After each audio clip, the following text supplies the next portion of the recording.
Tractate Nazir discusses the laws of the Nazarite Vow. It's a bit of an extension of the prior tractate, the one dealing with the general laws of vows, and now discussing the Nazarite Vow, a specific type of vow, which essentially vows against the consumption of wine, grapes, or any of their derivatives, against cutting hair, and against becoming ritually impure from a corpse. This vow can be taken for different period lengths, different terms, or for multiple terms, or as a permanent Nazir, and similar. It also discusses the wording of the vow to take upon yourself these prohibitions, and the ceremony that concludes somebody's Nazarite period.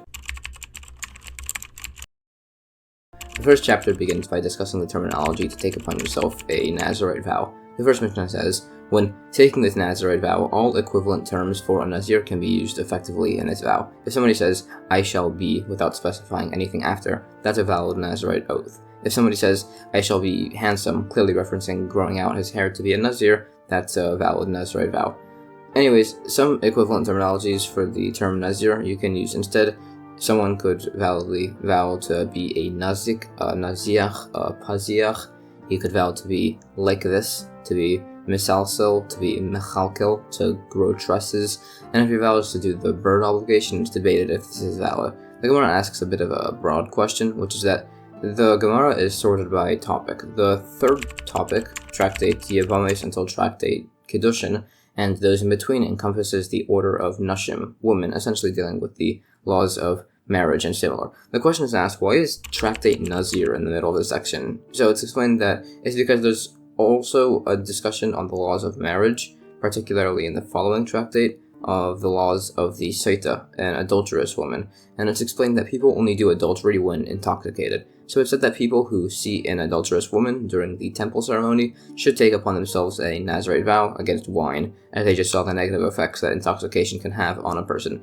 So that's the context of the discussion being placed right over here. Another point, it has a similar discussion to the beginning of Tractate Nedarim, which is that the preface of the Mishnah was that it would be discussing equivalent terms of the vow, and then it mentioned partial declarations, and then after equivalent terms, some say that you should just slot in a preface about partial declarations, and then it fully discusses those first, as they were most recently mentioned, which is something the Mishnah occasionally does, and it gives a number of examples. There are instances of the opposite occurring, but it says it really just could do either way. Others say it brings the basic formula first in the preface, and then it discusses the partial declarations first, as they're a scriptural exposition and not obvious, so they're stated before everything else. Anyways, one of the partial declarations was I shall be, which was said to be a valid Nazarite vow. According to some, this is explained to refer specifically to the fact that it works if there's an actual Nazir in front of him, as he's probably not referring to anything else, versus if he just said the phrase without any context, where it could refer to other types of vows also. It also teaches that this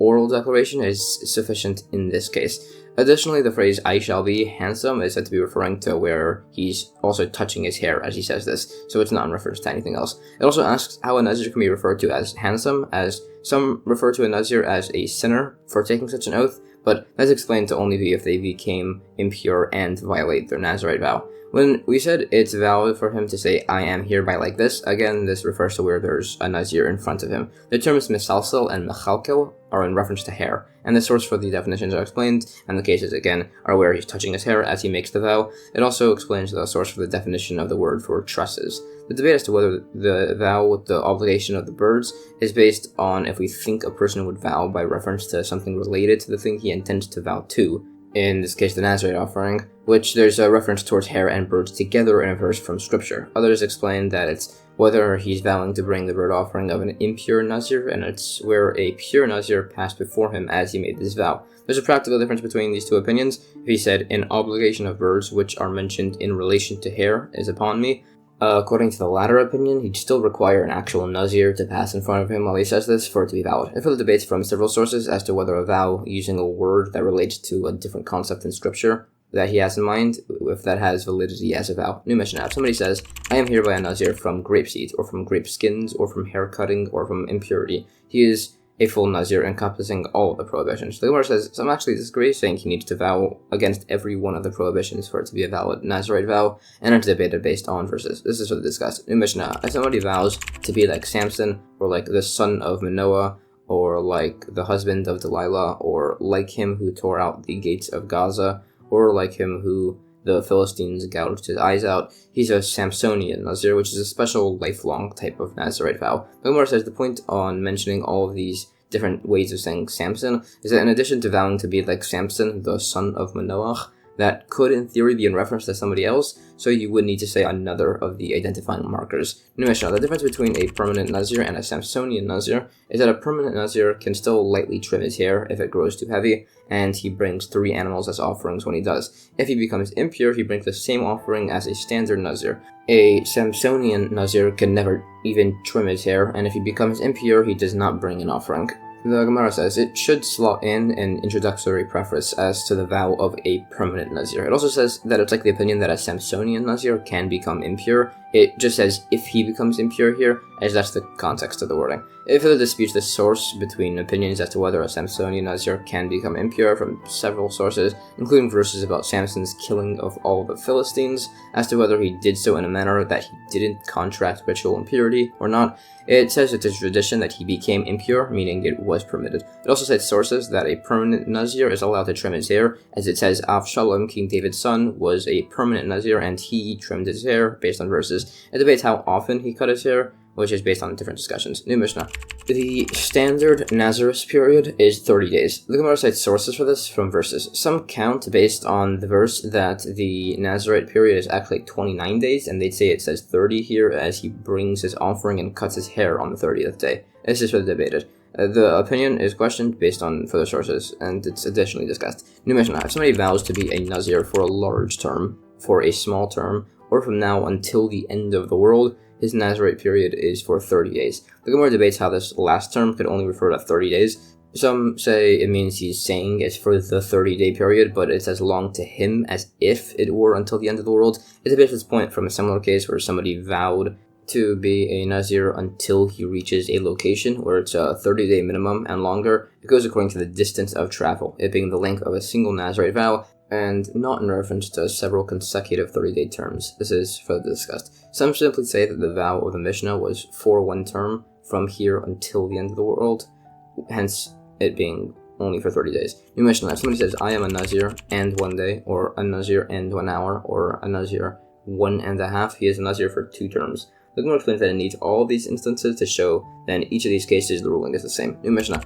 If somebody vows to be a Nazir for 30 days and an hour, he's a Nazir for 31 days, as there's no extension of a Nazirite vow by hours. The Gemara says, but if he said he's a Nazir for 30 days and 1 day, he would be a Nazir for 2 terms. It cites sources for this concept. If somebody says he's a Nazir as much as the hair on his head, or as the dust on the earth, or the sand by the sea, he's a permanent Nazir, and he cuts his hair once every 30 days. Others say a perpetual Nazir doesn't do that, it's only somebody who makes those types of vows. If somebody says he's a Nazir, a houseful, or a boxful, we ask his intent. If he said he meant one large Nazir period, he gets a 30-day period. If he said it was an unspecified amount, we treat the boxful he mentioned as if it was full of little seeds, and he's now a Nazir for the rest of his life. If somebody says he's a Nazir from here until a specific location, we calculate how long it would take to travel, and he's a Nazir for that number of days with a 30-day minimum. If somebody vows to be a Nazir as much as the number of days in the solar year, he has a Nazir term for each day of the solar year, so about 30 years. Somebody once did this, and they died. The Gemara says, in regards to viewing the boxful as if it's filled with small things, that's one side of an argument. Others say we treat it more leniently, which is discussed. Therefore, the points I mentioned some rule differently if the word number is mentioned in the vow, along with a few miscellaneous points. It says if somebody says he's a permanent Nazir or similar, he's a permanent Nazir. But if he limits it, even saying he's a Nazir for 1,000 years, he's just a regular Nazir for that period. If somebody says he's a Nazir and 1, that's 2 Nazir periods. If he adds and more, that's 3. And if he adds and again, that's 4. Although it doesn't double with that one. It mentions some other terminologies you can add to lengthen your Nazirite period. And that's the end of chapter 1. Chapter 2 of Tractate Nazir continues discussing the laws of the Nazarite vow. The first Mishnah says, if somebody says he's a Nazir from dried figs or from pressed figs, Beis Shammai says he is a Nazir, Beis Hillel says he's not.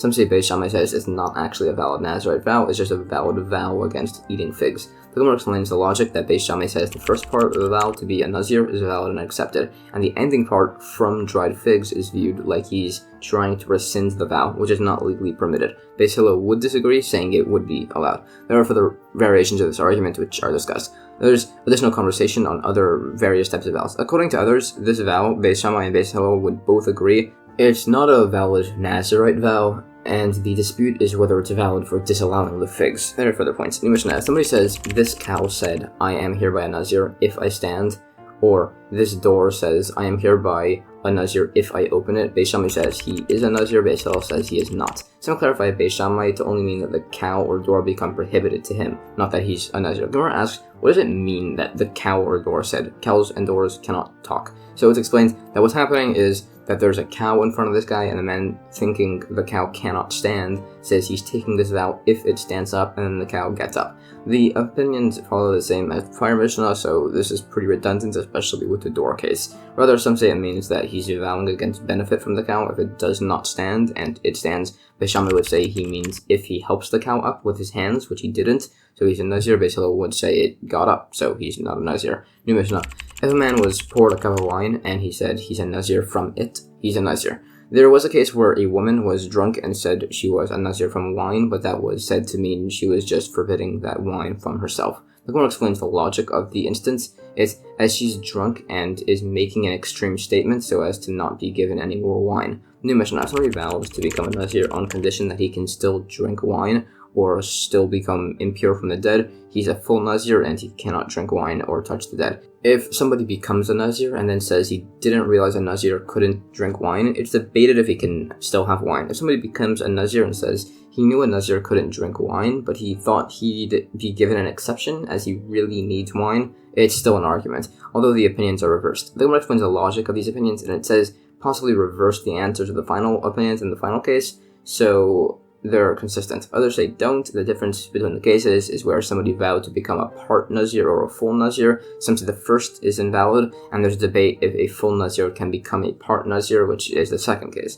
Alternatively, the last case is regarded as an unavoidable vow, which was described in Tractate Nazir, and the differing opinions here hold like the differing opinions as to whether you need to go before a sage to get such a vow nullified. New Mishnah. If a man vows to become a Nazir and also to provide for a Nazir the offerings he brings when he completes the Nazarite period, and his friend said he'll take the same vow, it would be a good idea for them to provide each other with the completion offerings. Otherwise, they'll need to bring the offerings for themselves and also for some other Nazir. The Gemara says, based on this, if the other only says the words "and I" after hearing the vow, he only takes part of the vow on, specifically the first part. It discusses proofs for this point. It's debated further from other sources, and there's additional discussion. New Mishnah. If somebody vows to bring the completion ceremony of half a Nazir, and another says he'd do the same, there's debate if they both bring a full sacrifice or only half of one. The Gemara says it's agreed that if somebody says he'd bring half the sacrifice for the completion ceremony, he brings half the sacrifices. And if he says he'd bring the sacrifices for half a Nazir, he brings all of the sacrifices, as there's no such thing as half a Nazir.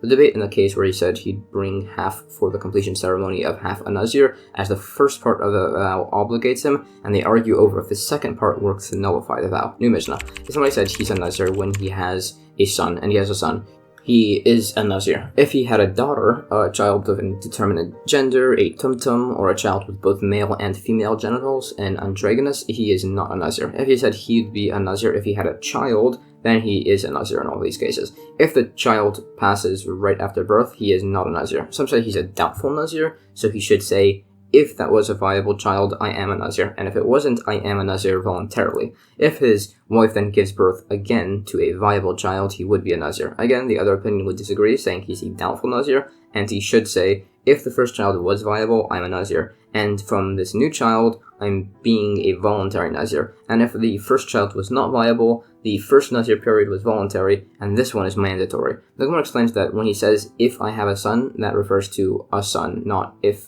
I will be built up, or the words are similar. Regarding the vow, if he has a child, it gives the list of possible children to teach. Those are all considered to be having a child. There are further particular questions which remain unresolved. New Mishnah.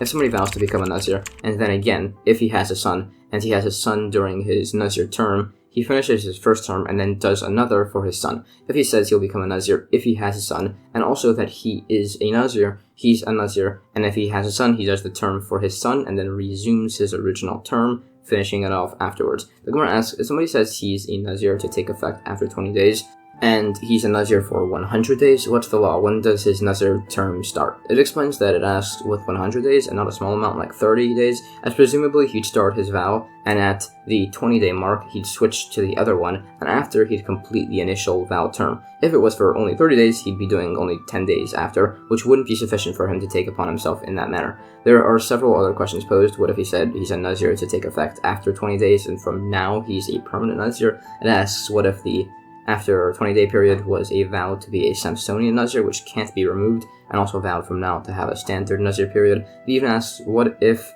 someone vows to be like Moshe on the 7th of Adar, that's the date of his passing and birth, so does it refer to taking a Nazarite vow or something else? We do say that if somebody says he's a Nazir to take effect after 20 days, and from now, 100 days, he's a Nazir for 20 days, then a 30-day period, and then he finishes the first term with an 80-day period. In regards to the case where the father interrupts his own term to do the term for his son, and he becomes impure during it, it's debated if this forfeits both the current term and the completion of the next one, or just the current term, based on if you hold it's a consecutive Nazir term or separate ones. There's a similar debate as if a Nazir becomes a leper contracting Tzara'as impurity, he suspends his Nazarite service until after. So it debates if he becomes impure during this period, if he also discontinues his Nazarite period after, and this is different than the prior discussion, as the Nazir period and the Tzara'as impurity are distinct. There is an additional point that if a Nazir's hair is cut within the last 30 days of his term, he must extend his term until he has 30 days worth of hair growth. It similarly debates if during this period he becomes impure, whether this causes the man to forfeit his Nazirite period. Similarly, if he became impure during the concluding ceremony of his Nazirite period, some say he's no longer allowed to do the hair cutting ceremony. Some rule if he violated the Nazir prohibitions after completing his obligatory Nazirite term, but before doing the completion ceremony, he'd get lashes for becoming impure, but not for shaving his head or drinking wine. It's debated based on verses. This opinion is refuted from a source which says he gets lashes for violating any of those before his concluding ceremony. New Mishnah. If somebody vows to be a Nazir when he has a son, and that he is a Nazir for 100 days, he's a Nazir, and if his son is born within the first 70 days of his term, he can do both terms at the same time. After 70 days, he stops his current term, does the term for his son, and then completes his first term, as a Nazarite term can't be less than 30 days. The Gemara says, some say the 70th day can count as both the father's term and the first day of the son's term. The sources for this are disputed, and as for the debate on this opinion, it gives some similar related date calculations by other laws of impurity, and that's the end of chapter 2. Chapter 3 of Tractate Nazir goes through further laws on the Nazarite vow. The first Mishnah says, if somebody vows to be a Nazir, he cuts his hair on the 31st day after, but it's still valid if he cuts his hair on the 30th day. If somebody says he's a Nazir for 30 days, it's not valid to cut his hair on the 30th day. If somebody vowed for 2 consecutive Nazarite terms, he cuts his hair on the 31st and 61st day. If he cuts his hair on day 30, he must cut his hair again on day 60. If he cuts his hair on day 59, that's valid, as the 30th day of the first term can also count as a part of the second term. If somebody vowed to be a Nazir and becomes impure on the 30th day, some say the whole term is forfeit, some say he forfeits only 7 days. If somebody says he's a Nazir for 30 days and becomes impure on the 30th day, it's agreed that his whole term is forfeit. If somebody vowed to become a Nazir for 100 days and becomes impure on day 100, some say he forfeits his entire period, some say only 30 days. If he becomes impure on day 101, some say he forfeits 30 days, some say only 7. The Gemara explains, in the case where he says he's a Nazir and becomes impure on day 30, the opinion that says he forfeits 7 days, it's because he holds it occurs after the completion of his term. When he specifies 30 days, that meant 30 whole days, so he'd need to redo the whole term. This is relevant in regards to the earlier debate if the minimum Nazarite period is 30 or 29 days. In Mishnah, somebody who declares himself a Nazir while in a cemetery, even if he's there for 30 days, they don't count towards his Nazarite term, and he doesn't bring the offering for becoming impure. If he left and went back in, it is a part of his term, and he would bring an offering for impurity. Others say that this won't apply on the first day, as based on the verse, there's no forfeiting a Nazarite vow until you've done a few days. The Gemara says, it's actually debated if somebody takes a Nazarite vow in a cemetery, if it takes effect based on whether the vow could be held in stasis until after he leaves the cemetery or not. It's debated. We bring a source which proves you actually he can become a Nazir while impure. So rather, both opinions agree that a Nazarite vow while impure takes effect immediately. The dispute is whether they receive lashes for this violation, which is debated. We bring a source which clearly says he would receive lashes. There are additional unresolved questions on some specific cases. Further, if somebody becomes a Nazir while in a cemetery, it's debated if he needs to cut his hair based on whether the hair cutting is only required on a pure Nazir who becomes impure, or even on a Nazir who started impure. This is for the discussed. We bring a source which says he would not need to cut his hair in such a situation, although it depends on the opinion held by these points. There's additional discussion on these cases. Essentially, there are a number of opinions as to what to do if the Nazarite term was interrupted with impurity. Some say the count is restarted right after he repurifies himself with immersion and sprinkling on the 7th day of purity. Some say the count is restarted after the 8th day, even without sacrifices being offered. Some say the count is renewed on the 8th day, but requires the bringing of the Chattas offering. And some say on the 8th day, and after he brings both the Chattas and Asham offerings. We bring a source which appears to differentiate between a Chattas sin offering and an Olah offering, and that's explained to be like the opinion that a Nazir must always bring a Chattas offering after, whether he's pure or impure, as he's considered to be a sinner. In the case where he left the cemetery and came back in, some explain this to mean that he left sprinkled on the 3rd day, re-sprinkled, and immersed on the 7th day, and even if he re-enters the cemetery after on the 7th, it's included in the count. The other opinions are also qualified. They're discussed further along with sources. New Mishnah. If somebody vowed to become a Nazir for a long while outside of Israel and completed it and then went into Israel, the Shammai says he must become a Nazir for 30 days. The Rabbi Hillel says he must redo his full term. There's an incident where the Queen Helena of Adiabene, a convert to Judaism whose son went to war, so she vowed to become a Nazir for 7 years if he returned safely, and he did, but she did her Nazarite term outside of Israel, and when she arrived in Israel, Hillel ruled she had to redo her whole period. So she did, and at the very end, she became impure, so it was ruled that she had to do it again, meaning she did 21 years total. Some say she was only a Nazir for 14 years, though. The Gemara explains the dispute if the person outside of Israel needs to redo their Nazarite period fully, that they both agree that the land outside of Israel is impure, not the air. The debate is in regards to the penalty, if it's a 30-day term or a redoing of the full term. In regards to the opinion that the Queen Helena was a Nazir for 14 years, the implication is that this version disagrees that she became impure, as if she had, and it was like the opinion that she would only need to redo 30 days, it would have said she had done a total of 14 years and 30 days. New Mishnah. If there are two sets of witnesses on somebody's Nazir vow, one set said he declared 2 Nazarite terms and the other said he declared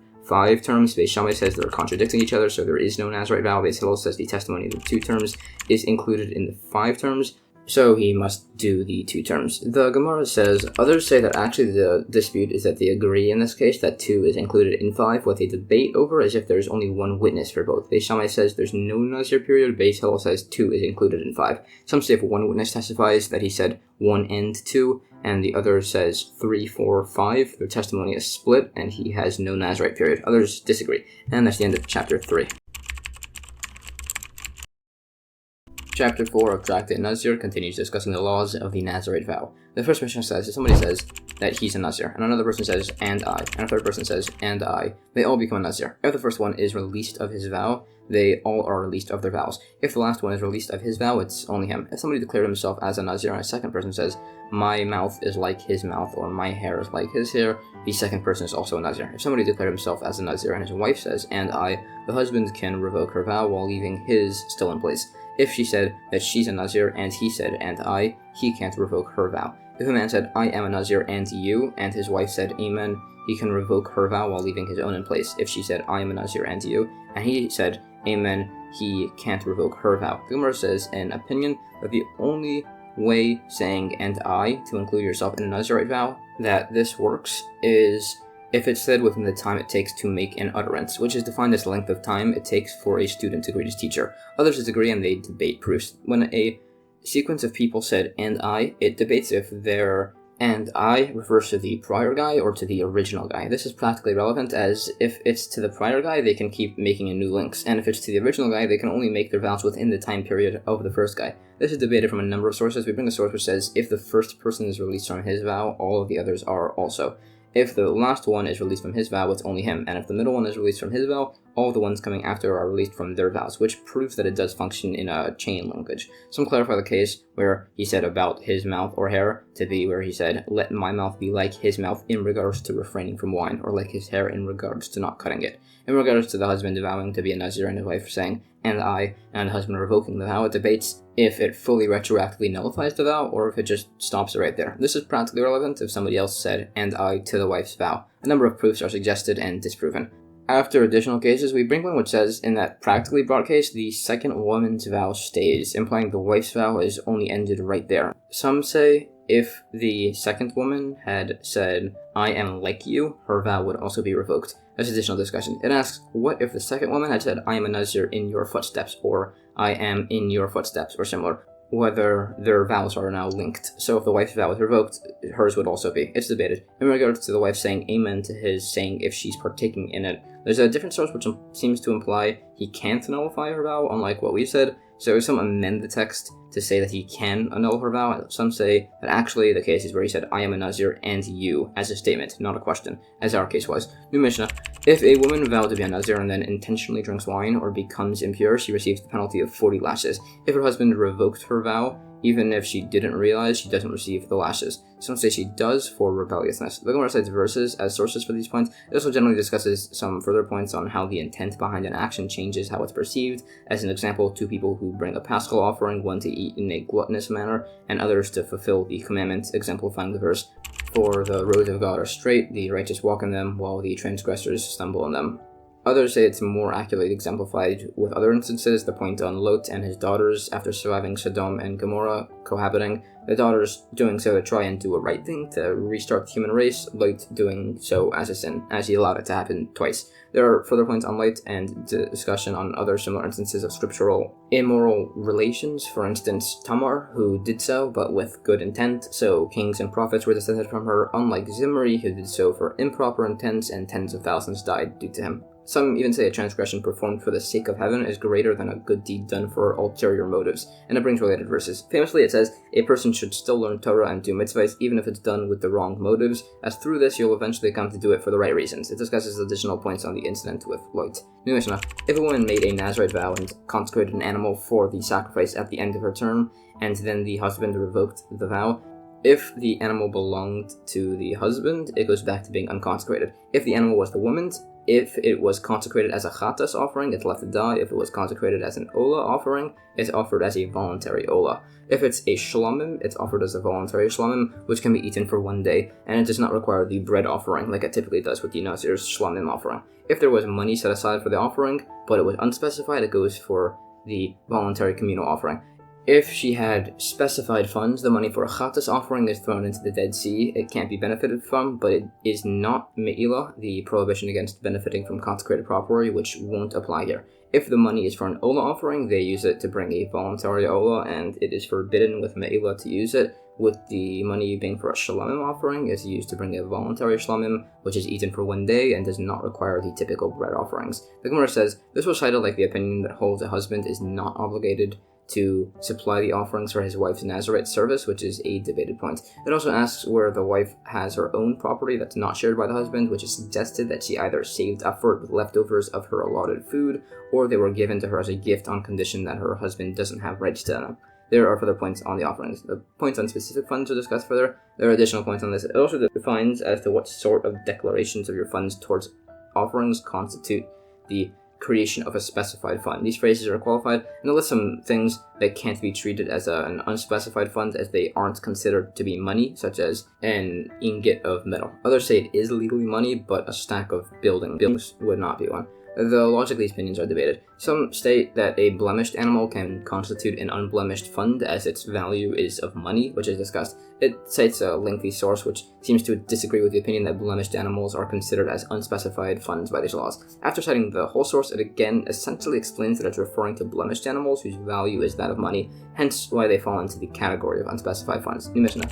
If during the wife's conclusion of her Nazarite term ceremony the blood of her offering was being sprinkled on the altar, the husband can no longer revoke her Nazarite vow. Some say he can't if one of the animals was slaughtered and they haven't yet sprinkled the blood on the temple altar. This applies if she was pure at the end of her Nazarite service. If she was not, he can revoke her vow after the offerings have been brought, as he can say he doesn't want her Nazarite service to have to restart, which it will. Others say he can revoke her vow even if she's pure during the service, as he can say he doesn't want his wife to cut her hair. The Gemara explains that this disagrees with the opinion that the woman's Nazarite service ends only when she's done every single concluding service, including cutting her hair, as the husband wouldn't be able to revoke her vow then at that point. Our Mishnah holds that her service is completed once the blood is sprinkled. The opinion which says he can't if they've even sacrificed the animal says this because it would be a waste of consecrated items. This would apply to the Chata's sin offering being done first, as the other offerings' blood can still be used. The dispute as to if you can revoke the vow because you don't want her hair to be cut is based on if people are okay with wigs or not. New Mishnah.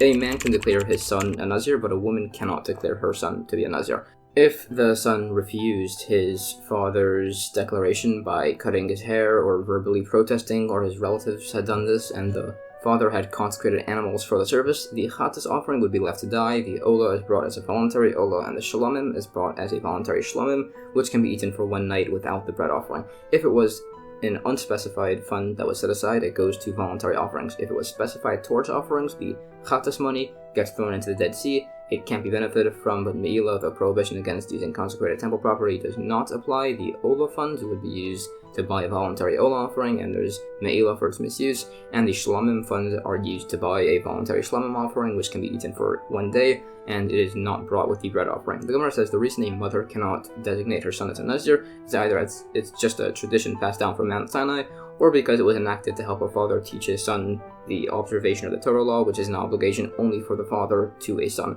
It's explained that this would apply to vows or even the Nazarite vow. The issue with the relatives, according to this, is that if the relatives don't approve, presumably the child wouldn't either. According to this opinion that it's not a tradition and it's only rabbinic, it's able to override the prohibition against shaving your whole head, as he holds that that's also a rabbinic institution. Furthermore, as this is basically being done for education, according to this, he's allowed to bring unconsecrated animals into the temple courtyard, as he holds the prohibition against that is not scriptural, and neither is there a scriptural law for the slaughtering requirement for birds, which is why the bird offerings are allowed here, even though they aren't slaughtered typically. There are further points. These opinions are debated in regards to the ages of the sons as to where such a vow would be permissible based on related discussions. There are additional points. New Mishnah. If a father and his child are both a Nazir, but the father sets aside unspecified funds for the offerings, and then he dies, his Nazir son can use them for his offerings, but his daughter cannot. Others say the funds must go to voluntary offerings, and a son can use his father's funds if he became a Nazir only on condition that he can use his father's funds for the conclusion offerings. The Gemara says that a daughter can't use her father's funds. That's a tradition, again, passed down from Mount Sinai, and is relevant when he only has a daughter, so there's no son to inherit before her. It's explained that the two opinions of the Mishnah argue. The first saying the son can use the funds even if it wasn't conditional, and he was a Nazir from before. It also asks, what if there are two sons, whether it goes to the first one who finishes, or if they split it, or what if one was a firstborn, does he get priority like by typical inheritance laws? It also asks if there's variation if the father and son were different types of Nazirs, one being permanent, and the other being a typical Nazir, and others, and they all go unresolved. And that's the end of chapter 4. Chapter 5 of Tractate Nazir continues going through the laws of the Nazarite vow. The first Mishnah says, Beis Shammai holds that accidental consecration is still valid consecration. Beis Hillel disagrees. For instance, they'd argue if somebody said, referring to his black ox, that the first thing that comes out of his house will be consecrated, and his white ox walks out first, or in reference to a gold dinar, he said he'd consecrate the first coin he draws out of his hand, and he draws out a silver one, or he said, in reference to a barrel of wine, the first of which comes to my hand will be consecrated, and he gets a barrel of oil first. Beis Shammai would say all of those cause the item to still be consecrated. Beis Hillel would say it's not. The Gemara explains the logic of these opinions. Beis Shammai says an accidental consecration is valid, as these laws of primary consecrations are learnt from derivative consecration, which take effect even when done accidentally. Beis Hillel would disagree. The validity of this comparison is debated from a few sources. Some based on these laws adjust the case, for instance with the ox to be where he only found out about the mistaken consecration on the incorrect animal after the fact in the afternoon, and it says he wouldn't have made the consecration if he knew it would apply to that animal. The grammar of the Mishnah is therefore adjusted accordingly. It also debates the preference of different colored oxen for different tasks. In the Mishnah, if somebody vowed to be a Nazir and he violated this by drinking wine, and then he asked the sage to revoke his vow, and the sage said it was legally binding, he counts from the time that he vowed. If the sage had released the vow, if he had designated an animal for the offering, it's no longer consecrated. Beis Hillel argues with Beis Shammai over this, saying that this is a case of accidental consecration. Beis Shammai cites a case of miscounting animal tithes, where all the animals are still consecrated in spite of being counted incorrectly. Beis Hillel rejects this, as he says they're consecrated by scriptural decree, not based on his counting. The Gemara cites the opinion source for this Mishnah and further explains the dispute between Beis Hillel and Beis Shammai in regards to this and by miscounting tithes. New Mishnah, if somebody vowed to be a Nazir, he went to bring his animal and he found it was stolen. If he declared himself to be a Nazir before it was stolen, he is a Nazir. If it was after, he is not.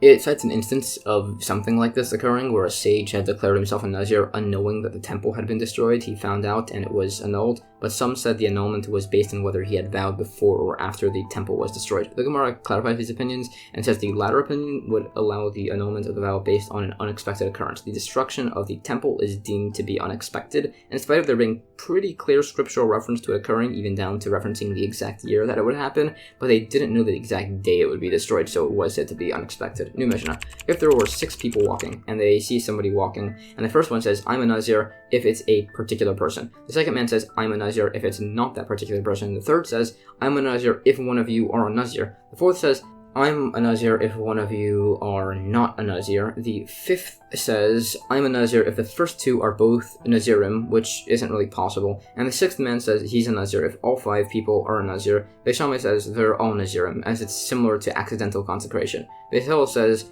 the one whose condition is not fulfilled is a Nazir, which will be explained. Rav Tarfon says that none of them are Nazir. If the approaching man turns around and they never find out who it was, some say none of them are Nazir, others say the vower should say, if I was correct, I'm a Nazir. If I was not correct, I'm a voluntary Nazir anyways, to be safe. The Gemara says, Beis Hillel says, the one whose condition is not fulfilled is a Nazir. Some say this is a mistake, and it should read the one whose condition is fulfilled is a Nazir. Some say it means he's a Nazir if his later words are fulfilled.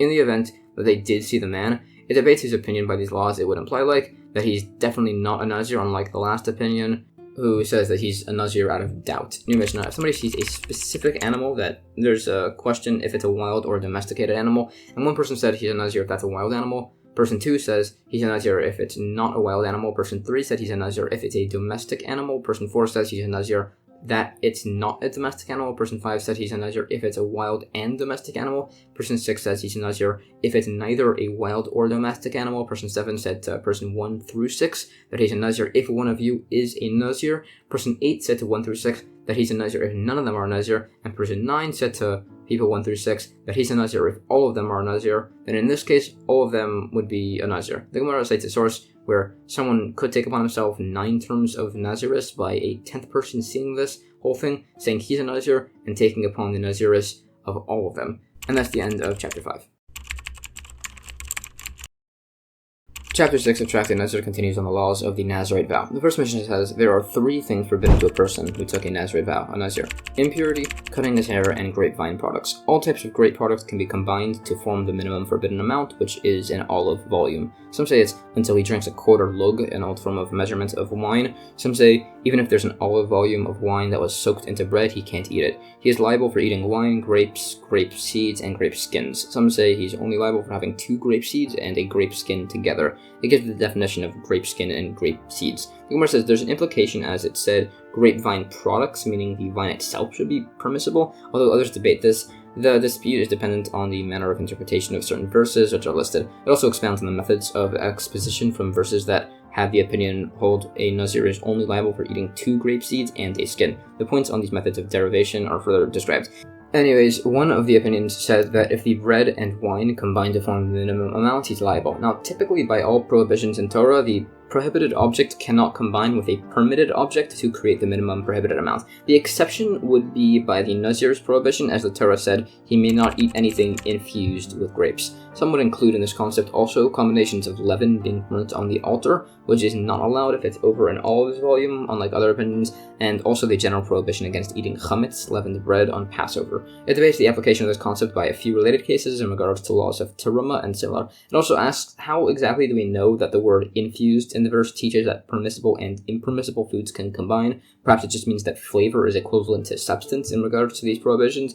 It brings sources which show that this is a concept, but others do still disagree and use it as a reference to the combination of permissible and impermissible amounts to form a minimum prohibition. This opinion would possibly instead learn the rule that flavor is equivalent to substance in regards to prohibition from the laws of not mixing meat and milk, where there is a prohibition even if only flavor of one gets absorbed into the other. However, the laws of meat and milk can't really be used to teach such general laws, as they are a novelty in that meat soaked in milk is technically permitted. The prohibition is only if they're actually cooked together. Rather, it's learned from the prohibition against using the utensils of a non-Jewish person, as flavor absorbed from the pot can be exuded into the cooked food. So we see that even flavor is an actual issue in regards to these laws. It's debated between the opinions if such a utensil was only impermissible on the day it was used for non-kosher food, as afterwards the absorbed taste is considered to be spoiled and won't be prohibited, while others say that it is even considered to be spoiled a little bit on the day it was used. However, in spite of all this, the word infused, whether it teaches that flavor is forbidden or that impermissible combines with permissible to make prohibited minimums, can't be used to teach rulings by other laws, as there's a unique concept that, as this principle is specified in 2 scriptural verses in the Torah,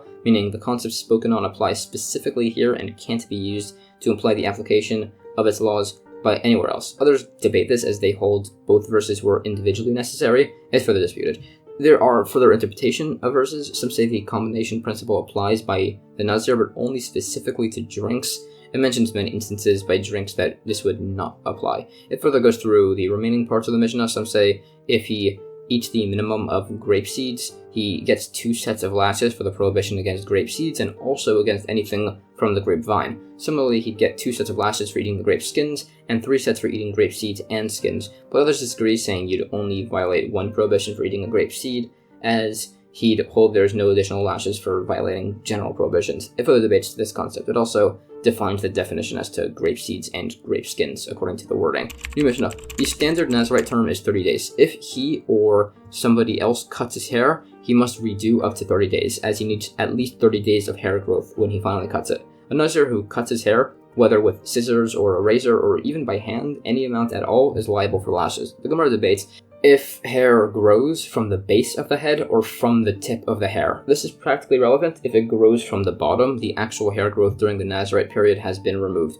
If it comes from the tip of the hair, then the remaining hair left over is still from the Nazarite period. It debates this from the movement of a lice and from how hair braids loosen at the bottom, but it doesn't reach a conclusion there. Rather, it proves from the fact that if a man dyes his beard, the dyed part grows outward, and new hair is at the base, proving that hair grows from the base. There's a case where if a Nazir's hair is cut in half, it says he doesn't need to redo days of his hair, but that's explained to be a case where his hair was cut after his Nazirite period, but before he did his conclusion ceremony, in accordance with the opinion that somebody who does that needs to redo 7 days, but he redoes nothing, as there's still 7 days of growth left on his head. It brings verses as a source that a Nazir can't pull his hair out by hand or use a depilatory or similar. Some would hold that the cutting of 1 hair is sufficient to be liable for lashes, and that 2 hairs is sufficient for the concluding hair ceremony, and half the hair being cut is required to need to redo days, and this all applies by a razor and things similar. A source is brought. Generally, there are 3 people who are obligated to cut all of their hair: a Nazir, somebody with tzara'as, leprosy, impurity, and the Leviim during Moshe's inauguration, all of which must specifically be done with a razor, and we cite scriptural sources, although they are argued on. It also discusses the scriptural sources which imply that when somebody with tzara'as, leprosy, needs to shave, he uses specifically a razor. It debates how comparable this is to the verses regarding a Nazir. It cites other opinions on the necessity of specific wording in verses to imply the obligation to use specifically a razor when cutting the leper's hair. These points are additionally clarified. Additionally, it says by these 3 people who are obligated to cut their hair, they must cut literally all of their hair, and if they don't, it was invalid. And based on the fact that this is specified, some say that it implies by other laws that if somebody does most of something, it is considered as if you did the entire thing, which is relevant by many other concepts. It's also asked if a Nazir shaved all of his hair besides for 2 hairs, so he hasn't completed his obligation, and then all of his hair grows back, and then he cuts the 2 hairs. Has he fulfilled his obligation? It also asks if he shaved all of his hair leaving 2, and then 1 fell out, and then he cut the last one, whether he fulfilled the obligation, and by there it said that he has not. New Mishnah. A Nazir can shampoo his hair and move them by hand, but he can't use a comb. The Gemara says this is like the opinion that says something unintended is permitted, but the comb is still not allowed, as he would intend to remove dangling hairs. New Mishnah. Some say a Nazir can't shampoo his hair with earth, as this causes hair to fall out. The Gemara asks if this applies to all earth or just a specific type, and it's left unresolved. New Mishnah. A Nazir who was warned against drinking wine and he kept drinking all day, he gets 1 set of lashes. If he was issued several warnings and he kept drinking, he gets lashes for each set of warnings. The same applies to a Nazir who was cutting his hair all day or becoming impure from a corpse and was being warned or repeatedly warned. The Gemara says there are different methods of becoming impure from a corpse, either touching one, carrying one, being in the same roofed building as one. Based on the specific implication of verses, some would say that if a Nazir becomes impure from a corpse with the first 2 methods and then entered under the same roof of a corpse, the last method, he would be liable for 2 prohibitions, although not vice versa. Others disagree with this notion, and they debate it by citing relevant sources. They further discuss in regards to their views by particular cases of people coming in contact with forms of impurity through various manners. Also, a Kohen can't typically come in contact with a corpse, but there are exceptions by a close relative, or if he finds an unattended corpse that needs burial. It cites additional particular laws on that topic. For instance, there are sources that say, based on the wording of the verse, the Kohen's father's body must be full, without any parts missing for the Kohen to be able to bury him. New Mishnah. There are 3 things forbidden to a Nazir: impurity, cutting hair, and grape product. Impurity and hair cutting are stricter than grapes in that the violation for those cause you to need to redo days of your period. The prohibition to eat grapes can be stricter than the others, as there are no exceptions to that, unlike by hair cutting, where there's an exception if it's obligatory, or by impurity, where there's an exception if there's an unattended corpse. The prohibition from impurity can be stricter than hair cutting, as becoming impure makes you redo your entire term, and you must bring an offering, while hair cutting makes you redo a maximum of 30 days, and you don't need to bring an offering. The Gemara cites verses for the exceptions by laws of impurity and hair cutting, and for the lack thereof by consuming wine. These are further discussed. New Mishnah. If a Nazir becomes impure, he must cut his hair. On the 3rd and 7th day of his impurity, he is sprinkled with the ash water of the red heifer, cut his hair on the 7th day, and he brings his offerings on the 8th. If he cuts his hair on the 8th day, he can also bring the offering on the same day, as he becomes pure based on the amount of past days, not by the actual hair cutting, like by somebody with Tsaras leprosy. The Gemara debates whether others disagree with this last point. It also goes through some points on the prohibitions of certain people with types of impurity from entering into the temple. Some suggest that an impure Nazir can enter the Levites' camp by the gates of Nicanor, based on some verses. New Mishnah.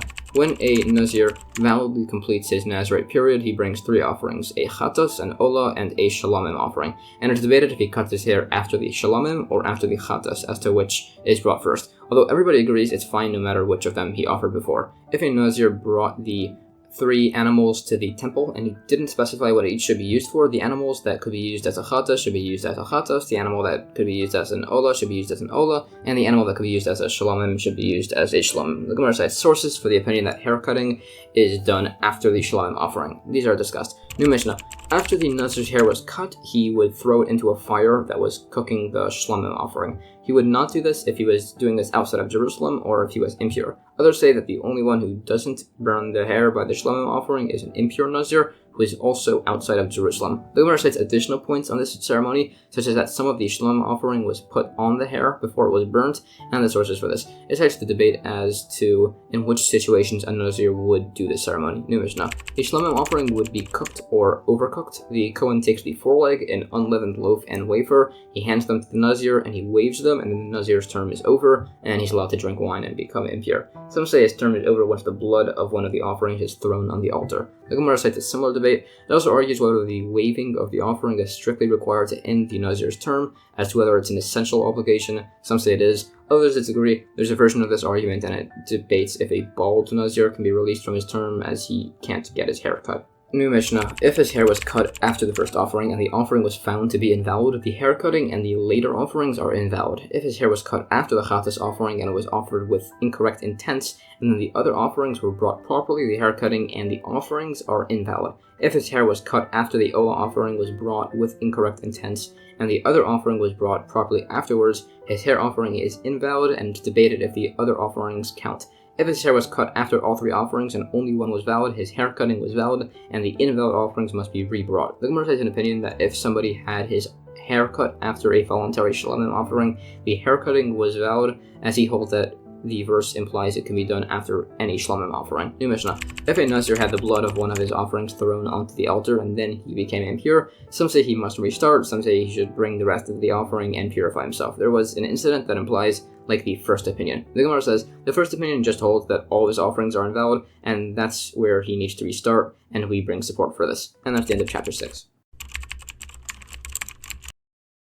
Chapter 7 of Tractate Nazir continues going through the laws of the Nazarite Vow, now on some particularities in regards to the laws of impurity. The first Mishnah says a Kohen Gadol and Nazir cannot become impure for their dead relatives, but they can become impure for an unattended corpse. Rabbi Eliezer says between the two of them it's better if the Kohen Gadol becomes impure. The rabbis say that a Nazir should become impure more than even a regular Kohen. The debate is that a Nazir brings offerings for his impurity, so that's seemingly stricter than a Kohen, but his prohibition towards impurity is not permanent, so that's seemingly less strict than a Kohen. The Gemara clarifies, if it's between a Kohen Gadol and a Nazir, the rabbis say that the sanctity level of a Kohen Gadol is greater, while Rabbi Eliezer says the Nazir is greater. Some further delineate a Kohen Gadol who was appointed with the anointing oil, as opposed to just through the wearing of the priestly garments, has greater sanctity as he brings a specific bull offering. A Kohen Gadol who came into office through wearing the additional priestly garments and is currently in office is greater than a Kohen Gadol who was anointed, who left office and isn't performing any services.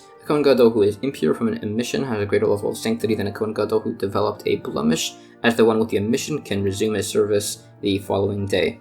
Between a Kohen anointed before a battle and the deputy Kohen Gadol, the battle Kohen has priority of sustenance as he's needed by the public, and the deputy Kohen Gadol has priority in regards to sanctity. Typically, if the Kohen Gadol or Nazir are on their own, they must bury an unattended corpse. The scriptural source for this is given. It also expounds on points of the Nazir becoming impure for their direct relatives if they have leprosy, impurity, or similar, and also gives the scriptural source that a Nazir can contaminate himself with an unattended corpse, which is discussed. It disputes the necessity of particular wording in these verses and which concepts on this subject they teach. This is further discussed. New Mishnah. A Nazir becomes impure and must go through the impure Nazir requirements from being contaminated from a corpse, an olive's volume piece of a corpse, an olive's volume of decomposed corpse fluid, a ladleful of corpse dust, the spine or skull, a limb of a corpse or living body, if there's enough flesh on it that it could regenerate if attached to a person, half a kav, a measurement of bones, half a lug, a measurement of blood, and the Nazir will become impure by touching these,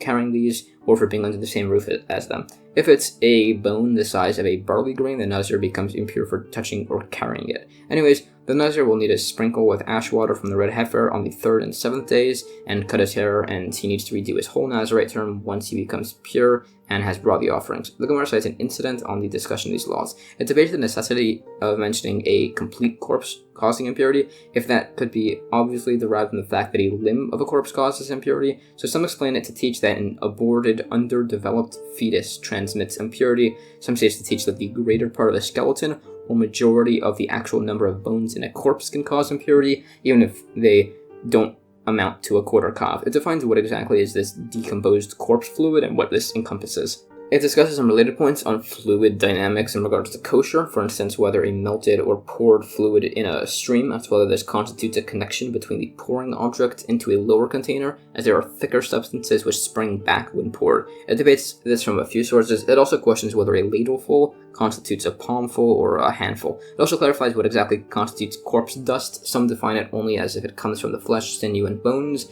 although this is debated. Some rule if 2 corpses are buried together, they become a mixture of a sort, and their dust does not contaminate with impurity. If the corpses were buried separately, decomposed, and then the dust was mixed together, that would generate impurity. Some even rule that if you cut the hair off a corpse and bury it with the corpse, their decomposed dust is a mixture and does not contaminate. It also debates the validity of impurity from corpse dust of hair, teeth, nails, and similar. It also questions if a buried pregnant woman is impure as to whether her fetus is considered a separate mixed entity or not. It cites some further related discussion on these laws as to how this applies to decayed limbs and similar. There are further points, and it also debates from a number of separate discussions as to whether the impurity is caused by a spine and a skull, or a spine or a skull. This is debated from several other sources based on the implication of particular wording on these discussions. There are additional points, and it clarifies that a bone the size of a barley grain contaminates only through touching or carrying, not through being under the same roof, and not even if they are under the same overhanging stone. The barley-sized bone would still contaminate even if it's a powder.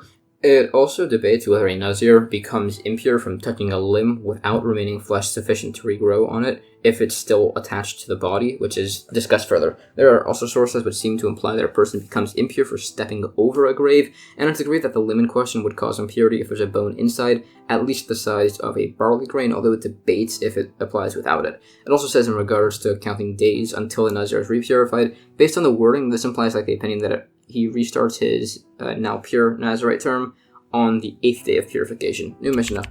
Impurity transmitted by branchy canopies or stony protrusions, or from a grave in a plowed over field, or from countries outside of Israel, or from the coffin cover or walls, or from a quarter lug of blood, or from being under the same roof as a quarter calf of bones, or from utensils that touch the corpse, or during the days of counting, or during the confirmed days of Sarah's leprosy. For all of these, a Nazir does not become impure so that he needs to cut his hair and restart, but he does still need to sprinkle with ash water on the 3rd and 7th day. He does not need to redo any of his term, and he resumes it right when he's purified, and he doesn't even need to bring any offerings.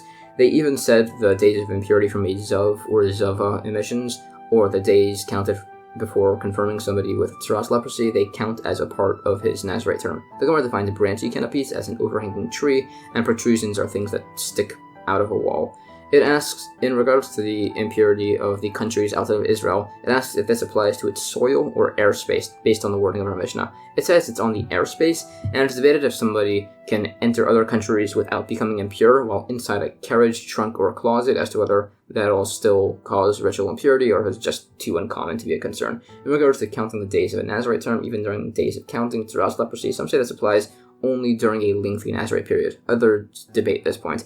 It's questioned by the application by short Nazarite terms in regard to the necessity of him having his hair be at least 30 days of growth long and similar. There's additional discussion on these points. New Mishnah. Some say any impurity of a corpse which causes a Nazir to need to cut his hair, that level of impurity causes you to be liable for entering the temple with it, and not less. Others say this level of corpse impurity should not be more lenient than impurity from a sheretz creature. The Gemara discusses particular instances of these concepts. New Mishnah. Some reason, if a barley grain-sized bone does not contaminate through a roof connection, and the Nazir still cuts its hair for touching and carrying it, then logically a quarter lug of blood, which does contaminate through roof connection, should also contaminate for touching or carrying. It was answered that although this is logical, it's not a viable comparison, as these laws are a tradition from Mount Sinai. The Gemara clarifies, the oral law is the stringency of a barley grain-sized piece of bone that it creates impurity contamination, as described. And that's the end of chapter 7. Chapter 8 of Tractate Nazir continues going through the laws of the Nazarite Vow, more in regards to the laws of contamination through impurity. The first Mishnah says, if there are two Nazirim, and somebody says that he saw one of them become impure from a corpse, but he's not sure which, they both need to cut their hair at the end of the term, and together they bring an offering for both purity and impurity. And they should say, if I'm impure, the impure offering should be for me. If I'm pure, the impure offering should be for you. They also count 30 more days, and then jointly bring an offering for purity, and say that whichever of the two of them was impure before, the second offering should be for them. The Gemara asks why this should be the case, as unlike the law this is learned from, which applies in a private domain, this case is taking place with 3 people, 2 Nazirim, and a witness. So the area they're in is a public domain, so how are the cases comparable? Some simply answer that the witness wasn't in the area directly there with him and saw from a distance. Some would say the shaving of the head of a Nazir includes an allowance of the typical prohibition against rounding the corners of the head, so therefore, as in this case of 2 Nazirim of questionable impurity, one of them is cutting his hair impermissibly, so the case must be referring to either a woman or minor who are allowed to cut their hair. Some say minors actually can't round the corners of their head. The sources are brought and discussed. That's for the discussion on these laws. It generally goes through the remaining points on the prohibition for a man to round the corners of his head, which is basically a prohibition against shaving a beard. Broadly, it is permissible to shave your body, albeit for a man due to the prohibition of a man may not wear a woman's garments. It's a violation to shave his underarm or pubic region, although it can be cut. There's further discussion on this. It's held a Nazir can't remove his body hair, and it mentions some incidents where these laws were ruled on and some additional qualifications. New Mishnah. In the above case of 2 Nazirs where one of them is said to have become impure, if one of the two of them dies, the remaining Nazir should find someone else to take a Nazarite vow, and then they redo the whole above listed sequence. Others disagree, although it'll be difficult for him to find someone to take a Nazarite vow along with him, so he should instead bring an offering for purity and for impurity and say whether he was pure or impure. It should go according to the offering he brought, and the other should either be voluntary or out of doubt. Then he counts 30 days and brings the offering for purity and says if he was impure, now he's bringing this offering. If he was pure, this one's voluntary and the remainder of the earlier one. So he's technically now bringing the offerings in separate parts, but this was still agreed with. The Gemara says the first opinion only said his opinion to test his students to see if they'd come up with the latter opinion, and there's issues with the first opinion, namely that if there's two people bringing offerings, there will be delay and it'll spoil. New Mishnah. A Nazir who wasn't sure if he was impure from the dead and also wasn't sure if he was confirmed to have tsaras, leprosy, he waits 60 days to be able to eat sacred foods, which was prohibited from the leprosy, and his Nazarite period ends after 120 days, as haircutting for tsaras overrides haircutting for a Nazir when it's certain, but not when it's doubtful. The Gemara goes through all of the haircuttings and all of the different offerings required to be brought by such an individual and additional points. These are further discussed along with instances of particular cases. It also asks, of the 4 haircuttings required, are they done as part of the haircutting ceremony or because the actual hair must be removed as it's impure? This is practically relevant as to if you can remove the hair with a depilatory. It's explained to be as a part of the actual haircutting ceremony requirement. And that's the end of chapter 8. Chapter 9, the final chapter of Tractate Nazir, finishes going through the laws of the Nazarite vow. The first Mishnah says, Kuthians are not subject to the laws of the Nazir. Women and slaves are. Women can be stricter in this, as you can force a slave to take a Nazarite vow, but you can't force your wife. The Gemara cites and discusses the verses which source these points. It also cites verses which teach that non-Jewish individuals are not subject to the laws of impurity, and which verses exactly imply that they cannot take a Nazarite vow. It also goes through some points on the permissibility of them taking vows to donate their worth to the temple. New Mishnah. The Nazarite vow of a slave could be stricter than that of a woman, as somebody can revoke his wife's vows, and it's a permanent revocation, but he can't revoke a slave's vows, and if he does, once the slave goes free, he completes his Nazarite term. The Gemara cites sources for these principles and the difference between the case of a slave's typical vow and his Nazarite vow. New Mishnah. If a slave becomes a Nazir and then ran away from his master, it's debated if he's allowed to drink wine. The Gemara suggests the debate is whether the owner gave up ownership of the slave, and whether this legally makes him a free man, or possibly they both agree with this principle, and they debate if the owner thinks the slave will return as to whether he'd permit him to continue drinking wine. New Mishnah. If a Nazir finishes his service and cuts his hair, and then finds out that he became impure, if it was from a known impurity, he must redo his term. If it was from an unknown impurity called impurity of the deep, he does not. For instance, if he swam in a cave and then found a corpse floating inside, he must restart his term. If the corpse was found sunken on the cave floor, if he went into the water to become cooled off, he's pure. If he had gone into the water to purify himself from a corpse impurity, he's now still impure, as it's an unknown source. So he's assumed to maintain whatever status he had when he entered the pool. The Gemara cites scriptural sources for these laws. It also further defines what exactly an unknown source of impurity is, and it says it's a tradition passed down from Mount Sinai. It further discusses these points. This is all explained further, additionally clarifying as to what exactly constitutes this unknown impurity. It's debated and until lengthily questioned if something impure is sitting on top of something floating in the water, if the impure entity is considered itself to be floating in the water, which is relevancy by many different laws, and it stands unresolved. It's also said that a Nazir, or somebody making the paschal offering, if they walked over an unknown grave on the 7th day of their purification, they're still considered to be pure, as this type of impurity is less powerful. The validity of this is debated. New Mishnah.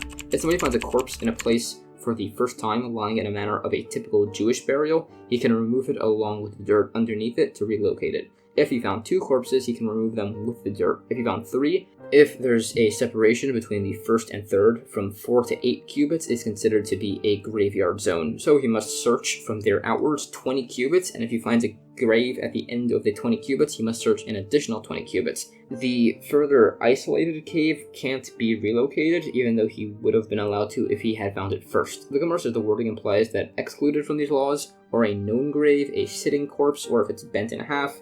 Some even say an incomplete corpse, and the reason why is because as they weren't buried according to the Jewish custom, they possibly aren't Jewish and shouldn't be reburied. It cites an incident of this occurring and scriptural source for the point that you can take some of the underlying dirt along with approximate amounts as to how much. That's for the discussion. If no additional graves are found from the 20 cubit radius, it's considered to be a graveyard zone, as the land of Israel is considered to be pure. New Mishnah. If there's a doubt of somebody having tzara'as leprosy, if it's initially, he's pure, as long as he hasn't been confirmed to be impure. Once he's impure, if there's a doubt, he's considered to be impure still. The Gemara cites verses as sources for these points. New Mishnah. Ezav, somebody with a type of impure emission, if he hadn't been confirmed to be Ezava, he's checked through his food, drink, carrying loads, jumping, sickness, sight, and thought. If he is confirmed to be a Ziva, he's not examined, and his emissions are considered to be impure. If somebody hit somebody, and the doctor said the man would die, but the man got better, and then he died, it's debated if the striker is liable for the death penalty. The Gemara states scriptural verses as sources for these points. The remainder of these laws in regards to impurity from types of emissions are further qualified. New Mishnah. The prophet Shmuel was a Nazir, according to some, based on a verse that uses similar wording by the Nazir Shimshon as by Shmuel also. The Gemara says a point that somebody who told somebody to recite their after blessing over a cup of wine, it debates if saying Amen is preferable to saying the blessing itself. A source saying that saying the actual blessing is preferable. It ends by saying a verse which says that Torah scholars increase peace in the world. And that's the end of chapter 9 and the entire Tractate Nazir. Alright, that was a lot of information. So here's a rough summary of a lot of the practical takeaways from this tractate. A Nazarite vow was a specific type of vow that used to be taken. Essentially, it was a vow to abstain from wine and any grape product, cutting hair, and coming in contact with impurity from a corpse. This status would last for whatever length of time the vower specified within the vow. There was a ceremony to end the Nazarite term involving the cutting of the individual's hair and the bringing of several offerings to the temple. And that's about everything. Thank you so much for watching.